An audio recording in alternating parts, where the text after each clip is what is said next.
Hindi napasuko ni Miguelito itong si Tanggol. Walang napala itong si Miguelito sa paglusob nila sa lugar ni Ben. Ang siyang magbigay daan din para magdala sa kanya sa kamatayin. Kumpiyansa itong si Miguelito na makuha kaagad niya itong si Tanggol dahil umasa naman siya na malakas ang kanyang pwersang dala nang dahil sa maraming parak. Naotakan ni Tanggol itong si Miguelito. Nagawa pa ni Tanggol na silisihan ang mga ito at pinahirapan ni Tanggol si Miguelito na siya'y hulihin. Nakipaghabulan itong si Miguelito kala Tanggol pero wala pa rin nagawa itong si Miguelito. At samantala sa kabilang banda, nalaman na rin ni Tess at Tinding na si Rigor ang tumapo sa buhay ni Santino.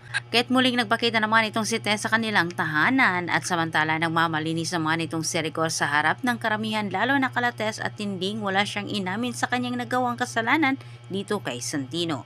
Bagos si Tess ang kanyang sinisisi. Sa sobrang galit naman ni Tinding, hindi napigilan ng bibig nito at diretsang sinabi kay Rigor na magdasal na umano nito na hindi maupo itong si Tanggol sa pwesto dahil siguradong ito ang unang target ni Tanggol. Naging sinisigurado ni Rigor na hindi umano mangyayari ang sinabi ni Tinding dahil siya mismo ang tatapos sa buhay ni Tanggol. Dagdag ni Rigor, hindi umano siya mahirapan itong hulihin si Tanggol dahil alam niya nalilitaw pa rin itong si Tanggol hanggat nasa kanya ang katawan ni Santino.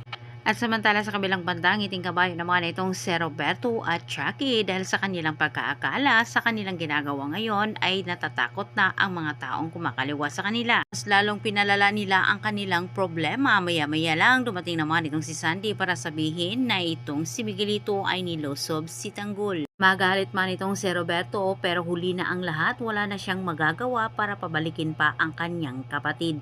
Hindi umano dapat pinangunahan ni Miguelito ang kanyang mga desisyon dahil sa ginagawa umano ni Miguelito ngayon, siguradong wala na silang mapupuntahan pa. Umaasa na lang itong si Chucky na magtagumpay itong si Miguelito sa misyon nito. Dahil kung hindi umano, siguradong sa kangkungan sila pupulutin.